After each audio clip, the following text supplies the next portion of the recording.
السلام علیکم۔ مصر میں حضرت موسیٰ علیہ السلام کے ہاتھوں اتفاقاً ایک اسرائیلی کی جان بچاتے ہوئے ایک قبطی قتل ہو گیا۔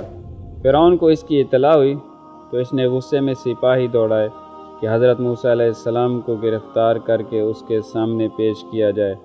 مقصد یہ تھا کہ بدلے میں موسیٰ علیہ السلام کو بھی قتل کر دیا جائے، لیکن اللہ تعالیٰ نے موسیٰ علیہ السلام کو اس کی اطلاع کر دی۔ موسیٰ علیہ السلام اپنی جان بچانے کے لیے مصر سے بھاگ کھڑے ہوئے۔ 8 سے 10 دن کا سفر کرنے کے بعد موسیٰ علیہ السلام جنگلوں اور بیابانوں سے ہوتے ہوئے مدین پہنچ گئے۔ شہر مدین کے قریب ایک کنویں پر پہنچے تو دیکھا کہ وہاں پر بہت سے چرواہے اور ان کے جانور موجود ہیں، اور وہ کنویں سے پانی کھینچ کر اپنے جانوروں کو پلا رہے ہیں۔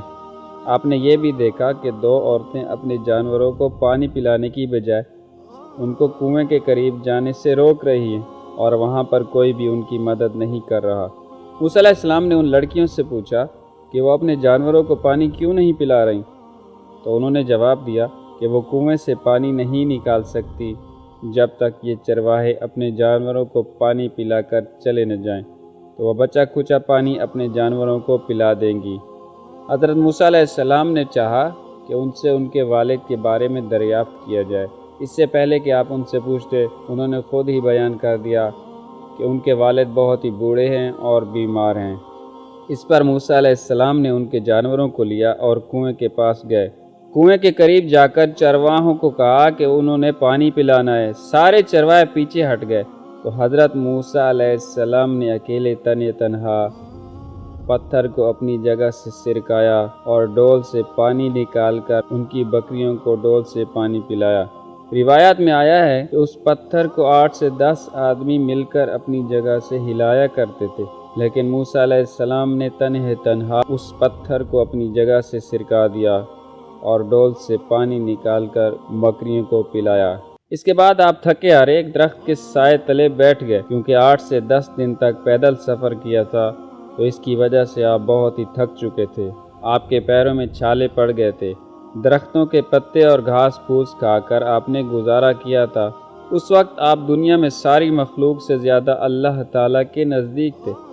اس درخت کے نیچے بیٹھ کر آپ نے اللہ سے دعا کی کہ اے اللہ، میں تیرے احسانوں کا محتاج ہوں۔ دوسری طرف دونوں لڑکیوں کی بکریوں کو جب موسیٰ علیہ السلام نے پانی پلا دیا تو وہ اپنی بکریاں واپس لے کر آ گئیں۔ انہوں نے اپنے والد کو تمام قصہ بیان کیا۔ آپ نے دونوں بہنوں میں سے ایک کو حضرت موسیٰ علیہ السلام کو بلانے کے لیے بھیجا۔ وہ شرم و حیا سے جھجکتی ہوئی آپ کے پاس آئیں اور اپنے والد کا پیغام آپ تک پہنچایا اور بتایا کہ وہ آپ کے احسان کا بدلہ اجرت دے کر اتارنا چاہتے ہیں۔ حضرت موسیٰ علیہ السلام نے کہا کہ میں اجرت نہیں لیتا۔ بہت زیادہ اصرار کرنے کے بعد اس لڑکی نے کہا کہ میں اللہ کے نبی حضرت شعیب علیہ السلام کی بیٹی ہوں۔ جب موسیٰ علیہ السلام نے حضرت شعیب علیہ السلام کا نام سنا تو وہ آپ کے ہمراہ چل دیے۔ راستے میں موسیٰ علیہ السلام نے اس لڑکی کو کہا کہ آپ میرے پیچھے چلو اور میں آپ کے آگے، خدا نہ کرے ہوا چلے اور آپ کا کپڑا سرک جائے اور میری نگاہ آپ پر پڑ جائے، تو اس سے بہتر ہے کہ میں آگے چلتا ہوں اور جس طرف مڑنا ہو اس طرف کنکری پھینک دینا۔ اس طرح موسیٰ علیہ السلام کی شرافت کا اندازہ ہوا۔ کنویں سے تنہا پتھر ہٹا دینے سے انہیں موسیٰ علیہ السلام کی طاقت کا اندازہ ہوا، اور بے یار و مددگار عورتوں کی مدد کرنے سے ان کی نیک دلی کا پتہ چلا۔ شعیب علیہ السلام کے پاس پہنچ کر موسیٰ علیہ السلام نے تمام واقعہ بیان کر دیا کہ وہ کس طرح ایک اسرائیلی کو بچاتے ہوئے قبطی کو مار بیٹھے اور فرعون سے بچتے ہوئے یہاں تک آ پہنچے۔ شعیب علیہ السلام نے موسیٰ علیہ السلام کو حوصلہ دیا اور کہا کہ اب تم فرعون کی سلطنت سے باہر ہو۔ اپنی بیٹی کے منہ سے موسیٰ علیہ السلام کی تعریف سن چکے تھے تو موسیٰ علیہ السلام سے کہا میری یہ 2 بیٹیاں ہیں، ان میں سے جس کے ساتھ چاہو شادی کر سکتے ہو۔ تو موسیٰ علیہ السلام نے جناب صفورہ کا انتخاب کیا اور حق مہر میں موسیٰ علیہ السلام نے 8 سال تک ان کے لیے کام کرنا منظور فرمایا۔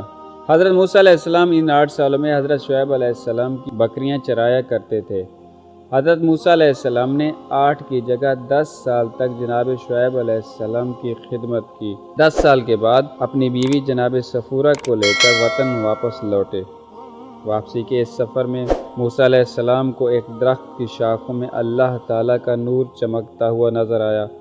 انہوں نے اللہ سے ہم کلامی کا شرف حاصل کیا اور نبوت کا تحفہ لے کر اپنی زوجہ کے پاس واپس لوٹے۔